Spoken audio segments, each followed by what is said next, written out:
Hello and welcome to the Happy Families podcast. Today we're talking about resilience. I know it's an eye roller. You've heard it a million times. It's been one of the core values of your children's school, I'm sure, for the last, 10, 20, 30 years. But probably today our conversation is going to be about resilience in a way that most people are not thinking about it. When you think of the most common cultural narrative around resilience, it's the whole toughen up princess, figure it out yourself, white-knuckling it, getting up after every fall, that kind of... Yeah, just like pull yourself up by your bootstraps and show that you can do it. And kind of just suck it up. Yeah, and it's very much, I have to say, it's individualistic today. While resilience is typically seen as individual grittiness, we make the argument that resilience is relational. What does that mean? And how does it help our kids to be resilient when their world is crumbling and they can't do the maths problem or clean up their bedroom or deal with a friendship challenge? We'll tell you all about it. Stay with us. That's next. G'day, welcome to the Happy Families podcast, where you get real parenting solutions every single day. This is Australia's most downloaded parenting podcast. We are Justin and Kylie Coulson. We're the parents of six daughters, and we have dealt with emotional meltdowns and challenges and school refusal. And if you are dealing with a challenge in your family, we've dealt with it. I reckon most of them. You're looking at me like maybe that's overstating it. Most of them. Can I say most of them? All of them. All of them. Me, you. So we've all dealt with it. I want to share a story. This year, in my efforts to become fitter, we have organised for some personal training.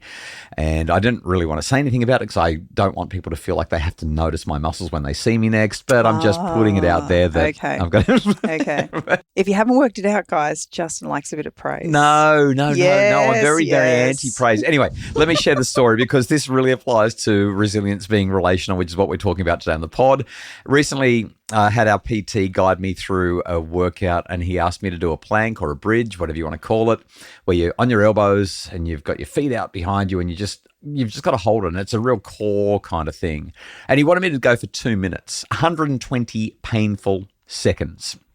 And it's just a horrible exercise, full stop, end of story. By 60 seconds, I wanted to stop. I had the shakes. I was in pain. I was starting to make strange sounds, like and that kind of stuff. And then I hear his voice. He goes, "Nice." He's got an English accent. He's a POM, but I don't know how to do an English accent. But he said, "Nice, you're halfway there. Only 60 seconds to go. You've got this." And I stopped shaking. I steadied myself. I pulled myself together. 30 seconds later, we're at 90 seconds. And at this point, I was not steady anymore. I was pretty sure I was done. And then again, he just goes, "You're doing well. Super strong, Justin. Just 30 seconds to go."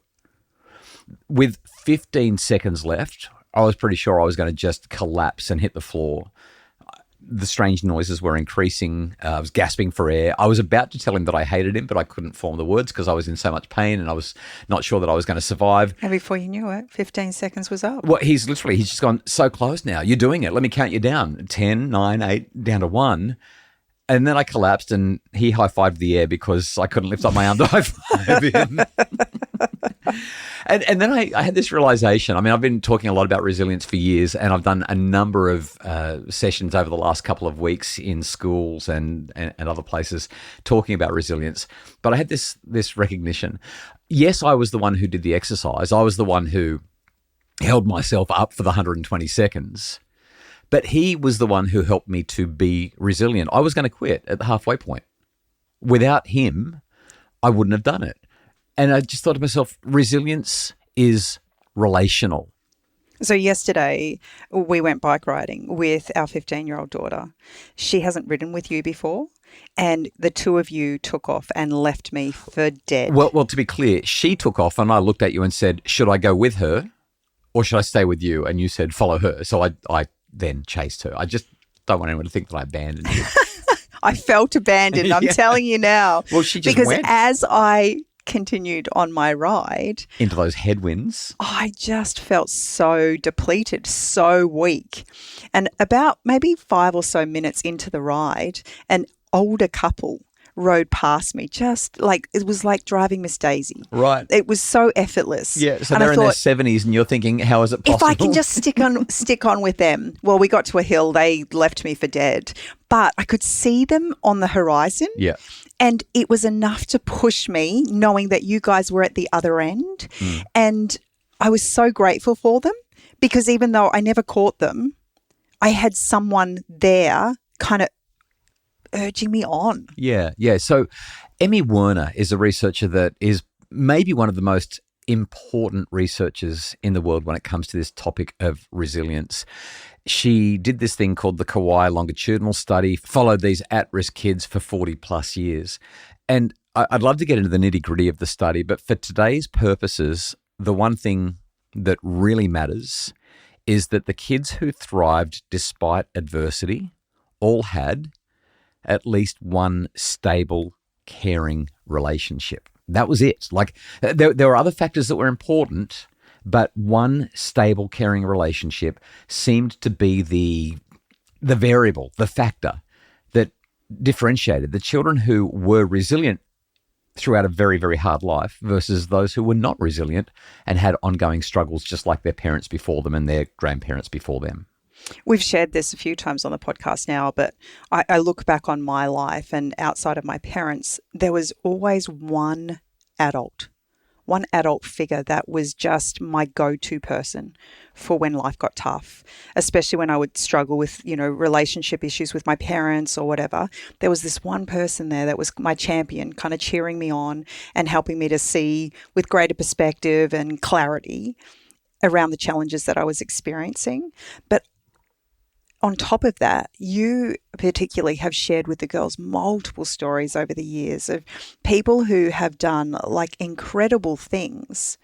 But when you look at how they accomplished it, inevitably there was one person. Yeah, it's very, very rare that you see somebody who is simply a standout and they've done it all themselves. Well, there's that kind of cheesy saying, behind every good man is a great woman or whatever. Analytics. Right, but at the end of the day, it's kind of true. Not necessarily from a gender perspective, but anybody who gets to the top of anything hasn't done it isolated. I think it was Newton who said, if I've seen further, it's only because I've stood on the shoulders of giants. Yeah. So there's another study. I guess at the heart of this, it's not about toughness. Resilience is not about being tougher than everyone else. It's not about rugged independence. You used the term white-knuckling in the intro. It's not about that.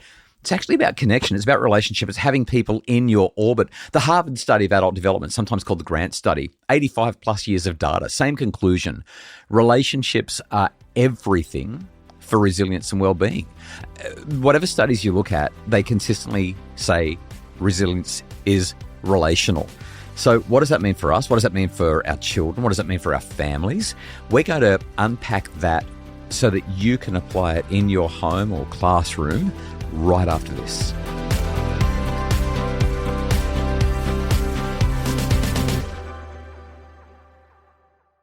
We're back. This is the Happy Families podcast. Today, we're talking about resilience. Well, you've really highlighted that resilience is such a relational thing.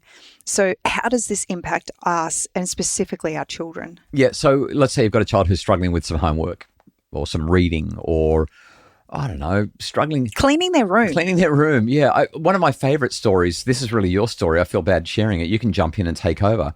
One of our kids was not able to clean her room. And so you went and sat on the bed and said, I'll help you. And she said, thanks, Mummy. And you didn't clean the room. But what you did do was you offered support. You sat on the bed and said, I wonder if there's 3 things that you can see that are really easy to put away. If you were to just pick 3 things, what would they be? And so she put them away. And you just kept on doing that. Like at one point, you're like, I got to go to the kitchen and do something. I'll be back in 90 seconds, see how much you can do before I get back. She was able to clean her room. It just felt like it was too big to do on her own. But once she had somebody sitting there and supporting her, she was able to work it out. I know as a young mum, like literally feeling so overwhelmed by the task of the day that I would sometimes call a friend and say, can you just come and watch me clean? Like just be in my space. I just need somebody to kind of just be there. Resilience is relational. Right? And they would come over and inevitably they would end up helping me a bit, but that wasn't actually what I needed. I just needed communication. I need somebody there that I could relate to and chat with and just forget the big task, but break it down into small increments. I mean, we're supposed to be talking about parenting and kids, but let me share another adult example. I remember maybe 10 or 15 years ago, we were living in Wollongong, and a friend of ours was hospitalised with mental health challenges. And there was very real concerns that she was not going to be okay. And you went and visited with her and sat in that hospital room and just let her cry, and you hugged her and listened to her. It stayed there for hours. And at the end of it, she kind of looked at you and just said, I just needed someone to hear me. And within a couple of days, she was out of hospital and made a full recovery and has clearly had an up and down life since then, because we all do, but she's fine. Like, she's doing great 10 or 15 years down the track. Resilience is relational. Like, no matter how you pull it apart.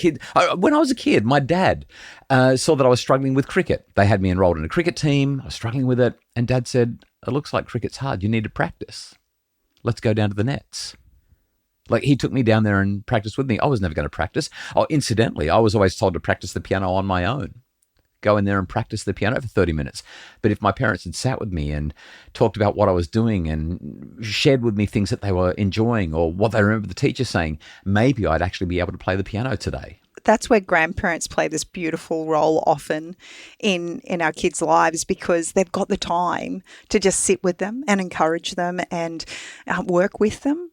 And the crazy thing is, we've been taught that helping too much actually makes our kids soft. Right. It's the absolute opposite. Yes. As we help our kids, we actually expand their capacity. Yeah. People think like, oh no, I'm making my child dependent on me if I sit with them and help them clean the room. No, you're not. You're actually sitting there and saying, I value the relationship. I can see you struggling. Here's some support. And you're literally building competence, capacity. You're helping them to see that they can do it, and literally building their resilience by being there, and by, so long as you don't do too much, by helping them a little bit. But resilience isn't about never needing anybody's help. It's about recognizing when you do need help, that you have the capacity to ask for it. And when we teach our kids that they've got to do it on their own, you wonder how we grow up as adults thinking, I can't ask anyone because that would mean I'm weak, right? When we're doing a plank, when we're doing homework or music lessons, when we're trying to learn how to play cricket, when we're struggling with mental health challenges. On the bike. It doesn't matter what it is, right? Like, when there are other people in your orbit, you are going to be more resilient. Resilience is relational.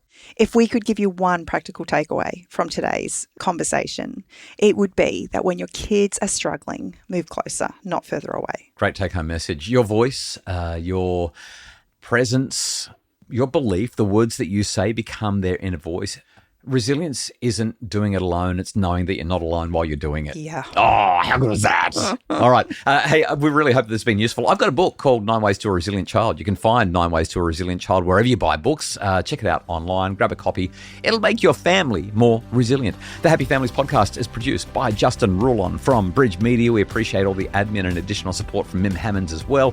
Hey, tomorrow we're talking about how to do homeschooling. We've had a number of questions come through about that. So join us for what's a really interesting conversation around that, and for more resources to make your family happier, especially an ADHD course for families who are struggling. Check out happyfamilies.com.au.